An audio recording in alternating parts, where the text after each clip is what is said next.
आने वाले दशकों में ऐसे दृश्य नहीं दिखें तो अचरज नहीं, क्योंकि वर्ल्ड वाइल्ड फंड ने अपनी एक हालिया रिपोर्ट लिविंग प्लैनेट रिपोर्ट 2022 में कुछ ऐसा ही संदेह जताया है।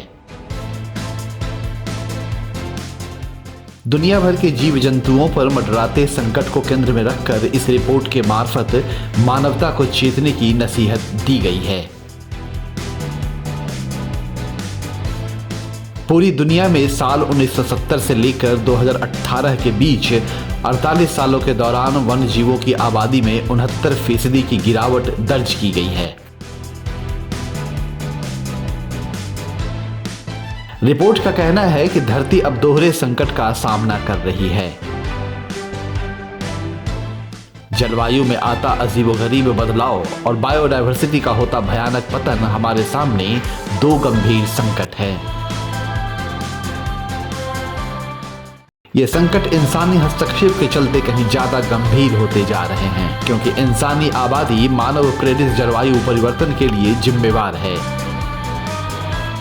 साथ में बायोडायवर्सिटी के होते पतन के दोहरे संकट का यह दौर मौजूदा और भविष्य की पीढ़ियों के लिए खतरा है।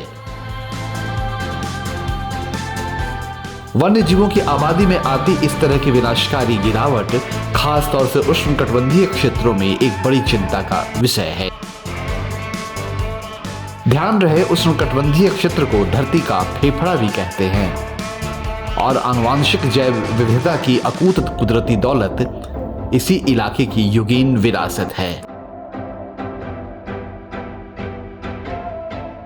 रिपोर्ट में बायोडायवर्सिटी के नुकसान के मामले में दक्षिण अमेरिका और कैरेबियन मुल्कों को सबसे ऊपर रखा गया है।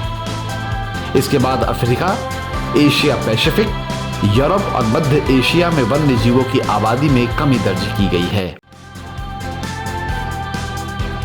उत्तरी अमेरिका में हुई ऐसी कमी चिंता पैदा करती है।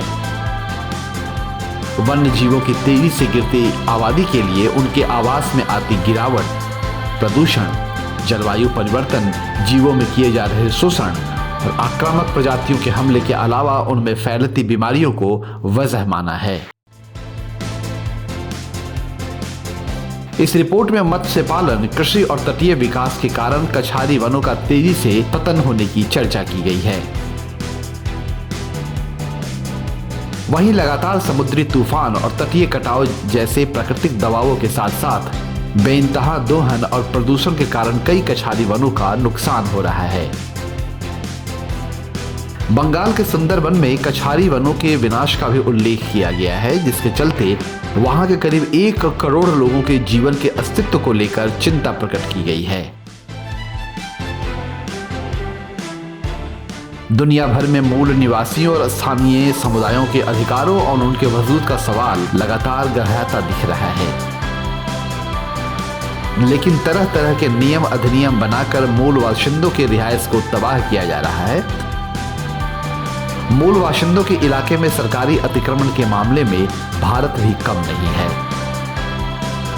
रिपोर्ट बताता है कि जलवायु परिवर्तन या बायोडायवर्सिटी की बर्बादी केवल पर्यावरण से जुड़ी समस्या नहीं है, बल्कि यह अर्थव्यवस्था, मानव विकास, सुरक्षा और समाज से जुड़ी समस्याएं भी हैं।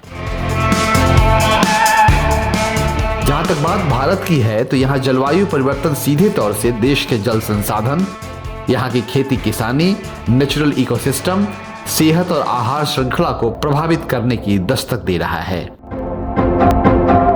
ऐसे में सबको साथ लेकर चलने वाली एक सामूहिक कार्य पद्धति की जरूरत है, लेकिन दुख की बात यह है कि यह सारा कुछ नेतृत्व के नारों और भाषणों तक जा सिमटा है। वनों का बड़ा हिस्सा धड़ल्ले से कॉरपोरेट को सौंपा जा रहा है और दूसरी ओर अंतर्राष्ट्रीय मंचों पर हरियाली और आबोहवा की सलामती की कव्वालियां गाई जाती हैं।